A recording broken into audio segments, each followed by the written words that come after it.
Assalamualaikum warahmatullahi wabarakatuh. Innal hamdalillah nahmaduhu wa nasta'inuhu wa nastaghfiruh wa na'udzu billahi min syururi anfusina wa min sayyiati a'malina. May yahdihillahu fala mudhillalah wa may yudlil fala hadiyalah. Wa asyhadu an la ilaha illallah wahdahu la syarikalah wa asyhadu anna Muhammadan abduhu wa rasuluh. Allahumma salli wa sallim wa barik ala nabiyyina Muhammad wa ala alihi wa ashabihi wa man tabi'ahum bi ihsan ila yaumiddin, amma ba'du. Alhamdulillah, ma'asyiral muslimin, para pemerhati Roja TV dan Radio Roja dimanapun antum berada, juga para pendengar di Roja Kendari di frekuensi 95.1 FM rahimakumullah. Alhamdulillah, kita bersyukur kepada Allah Subhanahu wa taala yang dengan taufiknya kembali kita dipertemukan di pagi hari ini dalam majelis ilmu yang mulia, dalam lanjutan kajian kita membahas kitab yang sangat bermanfaat, tulisan dari Al-Imam Syamsuddin Abu Abdullah Ibnu Qayyim al-Jauziyah rahimahullah ta'ala. Pembahasan tentang al-ilmu fadluhu wa syarafuhu, ilmu, keutamaan dan kemuliaannya, yang merupakan petikan dari kitab besar beliau, Miftahu Daris Sa'adah, kitab Miftahu Daris Sa'adah. Alhamdulillah, kita masih di dalam pembahasan tentang segi-segi keutamaan dan kemuliaan ilmu.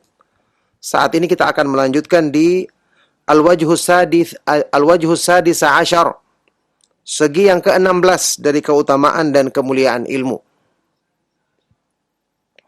Ya, farahu ahlil ilmi, kegembiraan orang yang berilmu. Allah memerintahkan orang yang berilmu bergembira, berbangga dengan ilmu yang Allah anugerahkan kepada mereka, menunjukkan ini adalah kemuliaan besar bagi orang-orang yang menuntut ilmu agama. Ibnu Qayyim rahimahullah ta'ala berkata, Anna Allah subhanahu amara ahlal ilmi bil farahi bima atahum wa akhbara annahu khairum mimma yajma'un nas. Allah subhanahu wa ta'ala memerintahkan kepada orang yang berilmu untuk bergembira dengan karunia ilmu yang Allah ajarkan kepada mereka, yang Allah berikan kepada mereka. Bahkan Allah mengabarkan bahwa karunia ini, ilmu ini lebih baik dari semua kesenangan yang berlomba-lomba dikumpulkan manusia. Kesenangan dunia yang berlomba-lomba dicari manusia. Faqala ta'ala, Allah subhanahu wa ta'ala berfirman, A'udzu billahi minasyaitonir rajim. Ya, di surat Yunus ayat 58. Qul bi fadlillahi wa bi rahmatihi fabidzalika falyafrahu huwa khairum mimma yajma'un. Katakanlah, ya Rasulullah, kepada semua manusia, bi fadlillah, dengan karunia Allah, wa bi rahmatihi, dan dengan rahmatnya. Ya, dengan karunia dan rahmat Allah, dengan itulah hendaknya mereka berbangga. Ya, ini orang-orang yang beriman, orang-orang yang memahami agama. Dengan karunia dan rahmat Allah, hendaknya dengan itulah mereka merasa bangga, merasa gembira. Ya, dengan itulah mereka merasakan kesenangan. Huwa khairum mimma yajma'un, karena itu lebih baik daripada kesenangan dunia yang dikumpulkan oleh manusia. Ini kemuliaan yang besar. Allah ingatkan orang-orang yang berilmu bahwa mereka punya kesenangan yang mereka pantas jadikan sebagai kegembiraan terbesar. Mereka banggakan karena itu lebih mulia daripada kesenangan dunia yang berlomba-lomba dikumpulkan oleh manusia. Kata Ibnu Qayyim di sini, wa fusira fadlullahi bil iman wa rahmatuhu bil Quran. Para ulama ahli tafsir menafsirkan, ya, karunia Allah di dalam ayat ini artinya adalah iman, dan rahmat Allah artinya adalah Al-Quran. Wal imanu wal Quranu humal ilmu nafi'u wal amalu salih. Keduanya, Al-Quran dan iman dan Al-Quran adalah ilmu yang bermanfaat dan amalan soleh. Wahuma al-huda wa dinil haq. Dan keduanya adalah petunjuk dan agama yang hak yang dibawa oleh Nabi Muhammad SAW. Wahuma afdalu ilmin wa afdalu amal. Yang keduanya adalah ilmu yang paling utama dan amal soleh yang paling mulia. Jadi subhanallah, ini jelas menunjukkan keutamaan, kemuliaan orang yang berilmu, karena Allah subhanahu wa ta'ala menjadikan kebanggaan dan kesenangan, kegembiraan mereka dengan ilmu itu hendaknya mencukupi, karena lebih mulia dari apa yang berlomba-lomba dikumpulkan oleh manusia dari kesenangan-kesenangan dunia, kesenangan-kesenangan dalam urusan materi duniawi. Makanya ini jelas menunjukkan keutamaan orang yang berilmu, yang Allah subhanahu wa ta'ala perintahkan mereka untuk merasa bangga, merasa gembira dan mulia dengan karunia ilmu yang Allah ajarkan kepada mereka. Taib. Al-wajhu sabi'a asyar. Segi yang ke-17. Berikutnya. Al-hikmatu hiyal ilmu. Hikmah adalah ilmu. Hikmah yang merupakan apa? Tanda kebaikan yang Allah berikan kepada manusia. Yang barang siapa diberikan ini berarti Allah memberikan padanya, menganugerahkan kepadanya kebaikan yang banyak. Ternyata itu maknanya adalah ilmu berdasarkan penafsiran para ulama. Kita lihat. Allah subhanahu wa ta'ala diterangkan di sini oleh Imam Ibnu Qayyim rahimahullah ta'ala. Annahu subhanahu syahida liman atahu al-ilma bi annahu qad atahu khairan katsira. Allah subhanahu wa ta'ala mempersaksikan. Allah subhanahu wa ta'ala mempersaksikan. Bagi orang yang telah Allah karuniakan kepadanya pemahaman ilmu agama, yakni berarti Allah sungguh telah memberikan kepadanya banyak kebaikan. Kebaikan yang berlimpah. Subhanallah. Siapa yang dipahamkan urusan agamanya, berarti Allah berikan padanya kebaikan yang berlimpah. Apa dalilnya? Faqala ta'ala, Allah subhanahu wa ta'ala berfirman di surat Al-Baqarah ayat 269. Ya. Yu'til hikmata man yasha'u wa man yu'tal hikmata faqad utiya khairan katsira.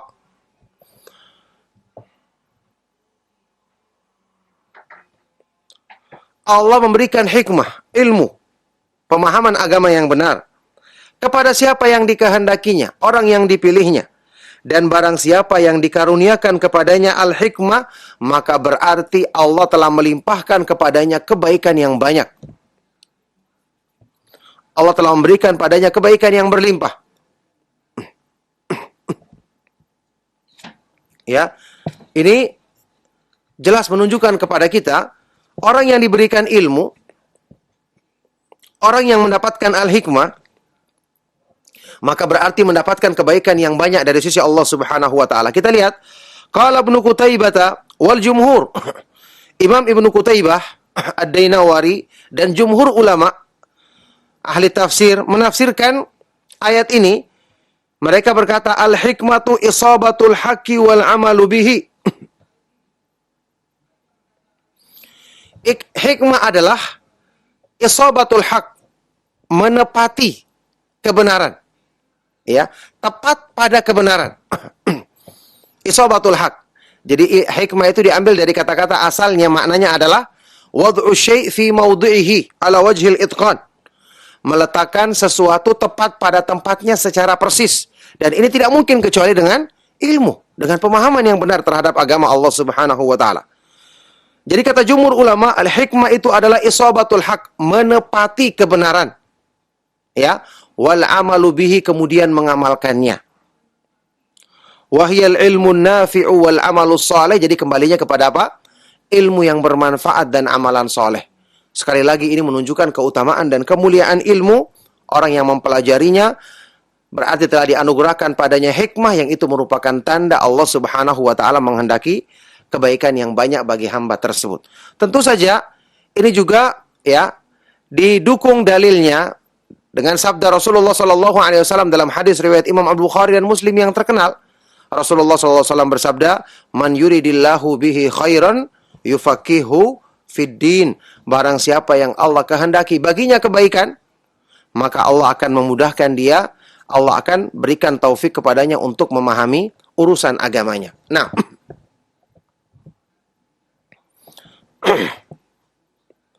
Tapi berikutnya al-wajhu tsamina asyar. Segi yang ke-18. Al-ilmu min ajallin ni'am. Nikmat yang paling agung yang Allah berikan kepada manusia di antaranya adalah ilmu. Ini adalah nikmat besar. Ya, yang berarti karunia yang Allah turunkan kepada manusia dengan memahami agama adalah termasuk karunia Allah yang terbesar yang Allah berikan kepada hamba-hambanya. Kita lihat. Ibnu Qayyim rahimahullah ta'ala berkata, annahu subhanahu addada ni'amahu wa fadlahu ala rasulihi wa ja'ala min ajalliha an atahul kitaba wal hikmah. Coba lihat. Di dalam Al-Quran Allah subhanahu wa ta'ala addada ni'amahu. Menghitung nikmat-nikmat yang diturunkan kepada hambanya. Menghitung nikmat-nikmat dan karunia yang Allah berikan kepada Rasulullah SAW. Dan tentu ketika diberikan kepada hamba Allah yang paling mulia, yaitu Nabi Muhammad SAW, Rasulnya yang paling agung, berarti pasti itu adalah kenikmatan-kenikmatan, kebaikan-kebaikan besar, ya, yang Allah Subhanahu wa Ta'ala berikan kepada beliau. Tidak mungkin Allah berikan kepada Nabi SAW, apalagi dalam bentuk pujian di dalam Al-Quran, kecuali pasti kebaikan. Nah, ketika Allah menghitung dan menyebutkan, menghitung-hitung nikmat dan karunia-Nya kepada Rasulnya ini, Allah jadikan di situ kenikmatan, termasuk kenikmatannya yang paling besar yang Allah limpahkan kepada Rasulnya adalah dengan Allah menganugerahkan kepadanya Alkitab dan hikmah, Al-Quran dan Sunnah. Al-Quran dan Sunnah sumber apa? Sumber ilmu. Sumber pemahaman agama yang benar. Berarti ilmu adalah termasuk sebesar-besar karunia yang Allah turunkan kepada manusia. Jadi, Allah jadikan termasuk sebesar-besar nikmat Allah, yaitu dengan Allah memberikan kepada beliau, menganugerahkan kepada Nabi kita sallallahu alaihi wasallam Alkitab dan hikmah, Al-Quran dan Sunnah. Wa 'allamahu ma lam yakun ya'lam, dan dengan Allah mengajarkan kepada beliau ilmu yang sebelumnya beliau tidak ketahui. Faqala ta'ala, Allah Subhanahu wa ta'ala berfirman di surah An-Nisa ayat 113, wa anzalallahu 'alaikal kitaba wal hikmata wa 'allamaka ma lam takun ta'lam wa kana fadlullahi 'alaika 'azima. Dan Allah menurunkan kepadamu wahai Rasulullah Alkitab, Al-Quran dan Al-Hikmah, yaitu sunnah, hadis-hadis Rasulullah SAW. Serta Allah mengajarkan kepadamu ilmu yang sebelumnya tidak kamu ketahui. Dan sungguh karunia yang Allah berikan kepadamu adalah karunia yang sangat agung. Masya Allah, ini menunjukkan Allah menyebutkan di sini nikmat yang terbesar yang Allah turunkan kepada manusia adalah dengan diturunkannya sumber ilmu yang benar, sebaik-baik sumber petunjuk, yaitu Al-Quran dan hadis-hadis Rasulullah SAW, serta ilmu yang Allah ajarkan kepada Rasulnya yang sebelumnya tidak beliau ketahui. Ini juga menunjukkan keutamaan dan kemuliaan ilmu yang sangat agung dan sangat besar. Baik. Berikutnya. Al-wajhu tasi'a asyar. Segi yang ke-19. Nikmatul ilmi wajibatu syukri. Nikmat ilmu mewajibkan kita mensyukurinya.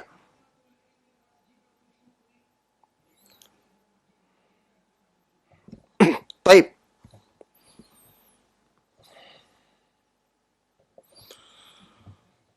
Ibnu Qayyim rahimahullah ta'ala berkata, annahu subhanahu dzakara ibadahul mu'minina bihadhihi ni'mati. Allah subhanahu wa ta'ala mengingatkan hamba-hambanya yang beriman tentang nikmat ilmu. Nikmat pengetahuan yang Allah ajarkan kepada mereka untuk mengenal iman, mengenal kebaikan petunjuk Allah. Wa amarahum bisyukriha, dan Allah perintahkan hamba-hambanya untuk mensyukuri nikmat yang besar ini.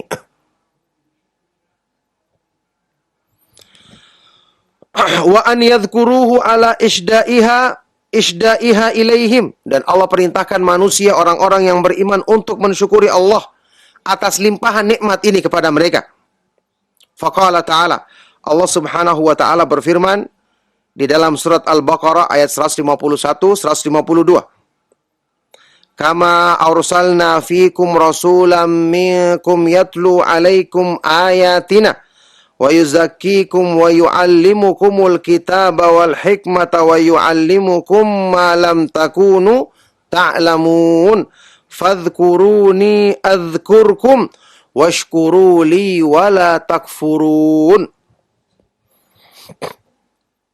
Sebagaimana kami mengutus kepadamu, kepada kalian wahai orang-orang yang beriman, seorang rasul dari kalanganmu sendiri, yang kemudian rasul ini membacakan kepadamu ayat-ayat kami, mensucikan jiwa-jiwa kalian, membersihkan kotoran penyakit hati kalian, serta mengajarkan kepada kalian Alkitab dan hikmah, mengajarkan ilmu dalam Al-Quran dan Sunnah, serta mengajarkan kepadamu hal-hal yang kalian belum ketahui.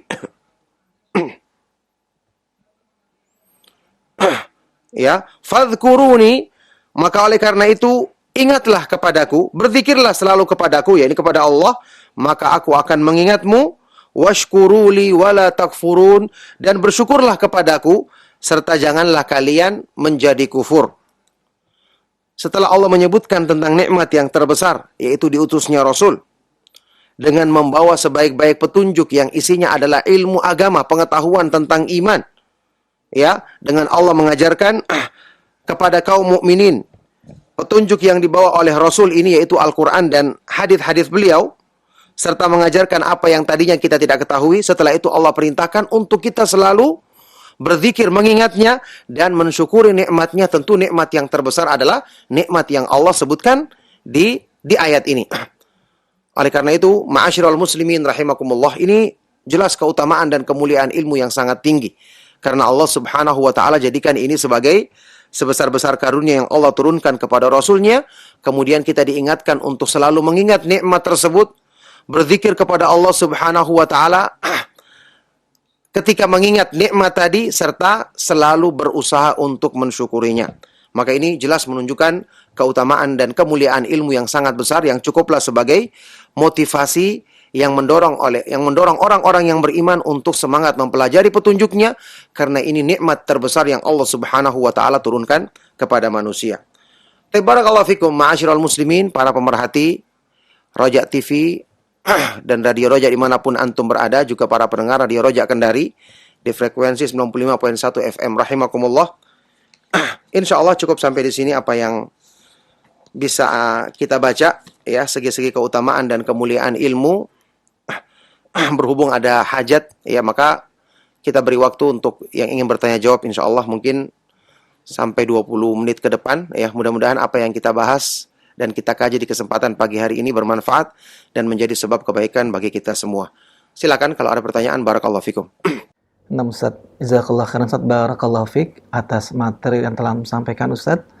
Dan ikhwatal Islam azani Allah wa iyyakum. Alhamdulillah, untuk berikutnya kami membuka sesi interaktif soal jawab, dan sebagaimana telah disampaikan oleh Ustaz, untuk soal jawab ini kami akan batasi waktunya kurang lebih hanya 20 menit, dan bagi Anda yang ingin bertanya, kami akan angkat pertanyaan. Nah, untuk yang pertama silakan.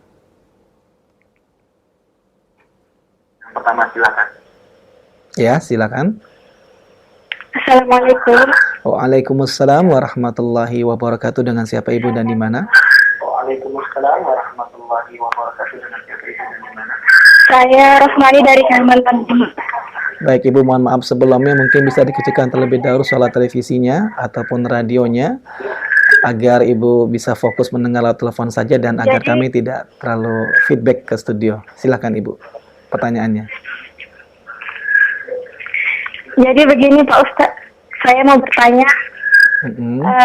apakah kalau kita ikut andil membantu dalam menyediakan jamu untuk para tamu dalam acara bid'ah, apakah dosa bagi kita? Apakah dosa bagi kita? Baik, terima kasih buat pertanyaannya, cukup. Terima kasih banyak. Ya. Terima kasih. Assalamualaikum. Waalaikumsalam warahmatullahi wabarakatuh. Nah, Ustaz, kepada Ustaz kami persilakan untuk menjawab. Silakan Ustaz. Ya, barakallahu fikum. Pertanyaan sangat bermanfaat sekali dari beliau yang bertanya tadi. Semoga Allah subhanahu wa ta'ala senantiasa menjaga beliau dan kita semua di dalam kebaikan. Iya, kalau kita ikut memuliakan tamu yang datang atau orang yang menghadiri acara bid'ah tersebut yang kita tahu acaranya pasti kita sudah yakini adalah acara yang bertentangan dengan Islam, tidak dicontohkan di dalam sunnah Rasulullah SAW, yakni ritual yang bid'ah. Berarti tidak boleh kita mendukung sama sekali acara tersebut. Kehadiran kita saja tidak diperbolehkan, apalagi sampai melayani atau menjamu atau mendukungnya. Ya, mengesankan kita membenarkan acara tersebut. Ya, ini dilarang di dalam Islam. Allah Subhanahu wa taala bahkan memerintahkan kita untuk berpaling dari acara-acara yang tidak benar karena kehadiran kita dianggap sebagai pembenaran dan pendukungan terhadap acara tersebut. Makanya dalam hadis yang sahih yang diriwayatkan oleh Imam Ahmad, At-Tirmidzi dan yang lainnya, dinyatakan sahih oleh Syekh Al-Albani rahimahullah taala, Rasulullah sallallahu alaihi wasallam pernah bersabda, "Man kana yu'minu billahi wal yaumil akhir fala yajlis ala ma'idatin yudaru 'alaiha al-khamru." Barang siapa yang beriman kepada Allah dan hari akhir, janganlah dia duduk di pinggir satu hidangan yang diedarkan padanya minuman keras. Dia tidak ikut minum, tapi dia sekedar duduk, berarti dia ikut mendukung acara tersebut, harusnya dia menghindari dan meninggalkan acara itu. Nah, barakallahu fikum. Nah, Ustaz Wafiq barakallah. Jazakallah khairan atas jawaban yang antum sampaikan Ustaz, dan ikhwatal Islam azani Allah wa yakum. Masih kembali kami buka sesi interaktif soal jawab. Ya, untuk yang kedua silakan. Ya, silakan. Ya. Halo, terputus. Ya, halo, Assalamualaikum. Ya. Waalaikumsalam warahmatullahi wabarakatuh. Dengan siapa Ibu dan di mana?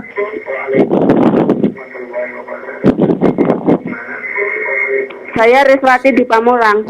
Ibu Riswati di Pamulang. Mohon maaf Ibu, sebelumnya mungkin bisa dikecilkan suara televisinya atau radionya dan Ibu cukup menyimak lewat telepon saja untuk mendengar, ya, biar tidak bingung dan menunggu.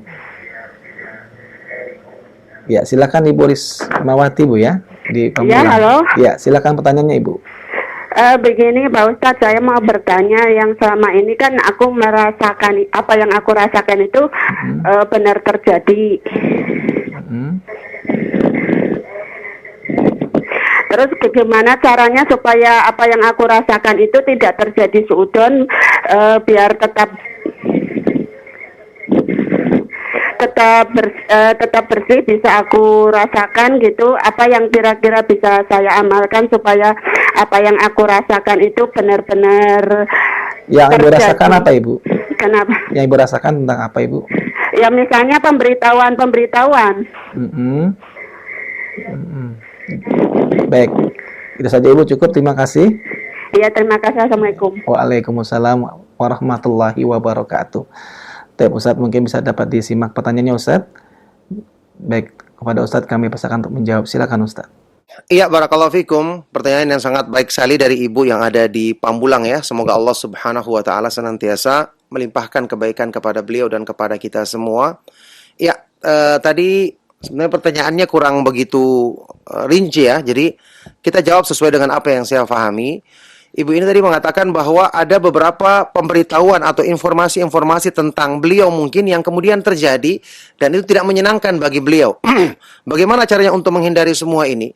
Sebenarnya kita katakan ya, kalau pernah terjadi ada informasi yang menyampaikan akan kejadian begini, itu mungkin kebetulan saja Ibu. Tidak ada yang mengetahui perkara yang gaib kecuali Allah Subhanahu wa taala.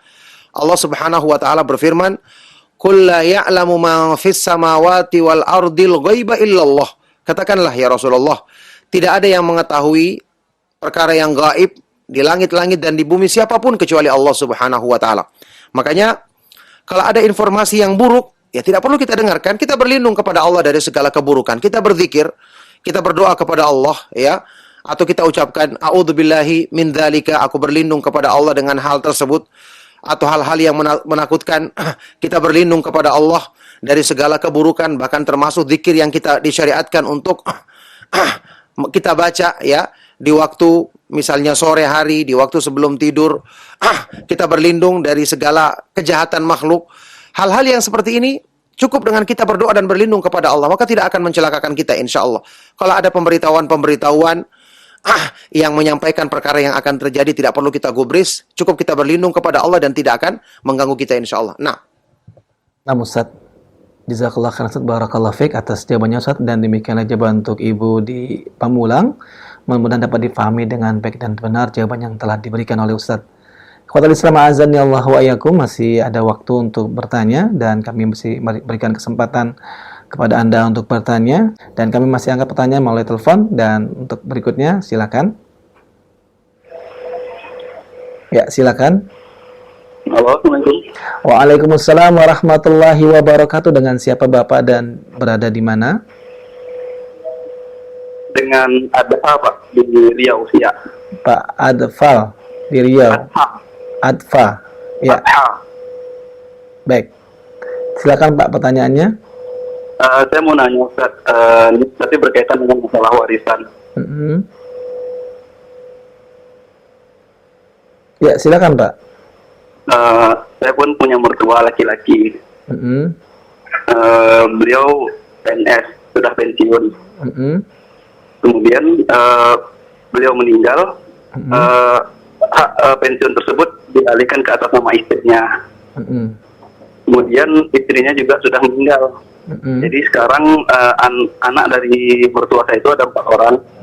Yang tinggal sekarang 2 orang yang masih dalam tanggungan pensiunan tersebut. Apakah uang pensiunan tadi yang keluar karena masih ada tanggungan 2 orang anak tersebut menjadi warisan juga bagi semuanya atau hanya bagi 2 orang itu saja, Ustaz? Baik, terima kasih Pak atas pertanyaannya. Cukup? Ya, Ustaz. Ya. Jazakallah khairan, Ustaz. Ya. Wa jazakallah khairan. Terima kasih, dan kepada Ustadz kami persilakan untuk menjawab. Silakan Ustadz. Ya, barakallahu fikum. Pertanyaan bermanfaat sekali dari Bapak yang ada di Riau, ya. Warisan yang diwariskan oleh Bapak yang meninggal tadi, ya, baik itu pensiunannya atau harta yang lain, maka ditujukan kepada ahli warisnya yang masih hidup, yaitu semua anaknya. Semua anaknya, baik itu yang tercantum di dalam daftar ataupun di luar, yang penting itu jelas-jelas adalah anak kandungnya. Kemudian kalau orang tuanya juga masih hidup, itu yang mendapatkan bagian dari warisan tersebut. Nah, jadi ahli warisnya saat ini yang masih hidup, itulah yang mendapatkan bagian dari warisan tadi. Kemudian juga tadi disebutkan ada bapak atau ibunya yang masih hidup juga mendapatkan bagian dari warisan tersebut. Nah, barakallahu fikum. Wa fiik barakallah, jazakallah khairan atas jawabannya telah antum sampaikan Ustaz. Dan satu pertanyaan terakhir saat di kesempatan pagi hari ini dari pesan singkat Ustaz, mohon dijelaskan mengenai tentang kewajiban berjilbab yang dikatakan bahwasannya sesuai dengan kaidah nahwu dan sharaf tentang masalah jilbab ini terdapat perselisihan dan juga perbedaan Ustaz di antara para ahli ilmu. Apakah memang demikian Ustaz? Mohon Ustaz memberikan kejelasannya. Silakan kepada Ustaz untuk menjawab. Barakallahu fikum. Ya, siapa yang mengatakan bahwa permasalahan jilbab tidak disepakati tentang kewajibannya oleh orang yang berilmu? Ini pendapat dari siapa? Sementara jelas-jelas Al-Quran menegaskan di dalam banyak ayat Al-Quran. Di antaranya firman Allah Subhanahu wa taala di surat Al-Ahzab. Ya, ya ayyuhan nabiyyu qul li azwajika wa banatika wa nisa'il mu'minina yudnina 'alaihinna min jalabibihinna. Wahai Nabi, katakanlah katakanlah kepada istri-istrimu, anak-anak perempuanmu dan perempuan-perempuan istri-istri kaum mukminin agar hendaknya mereka yudnina menurunkan jilbab untuk menutupi diri mereka, menutupi aurat mereka. Menutup aurat adalah kewajiban. Bagaimana mungkin jilbab dikatakan tidak diwajibkan? Ya, kalau sementara dengan jilbab itu akan menutup aurat perempuan yang nyata, yaitu rambutnya, lehernya, kemudian bagian-bagian yang tidak boleh ditampakkan kecuali di depan mahramnya pada diri perempuan tersebut. Ini adalah satu keanehan, ya. Masalah perkara jilbab tentang kewajibannya itu jelas disepakati oleh para ulama kita. Cuma nanti yang diperselisihkan ada beberapa hal seperti masalah menutup wajah dan telapak tangan misalnya.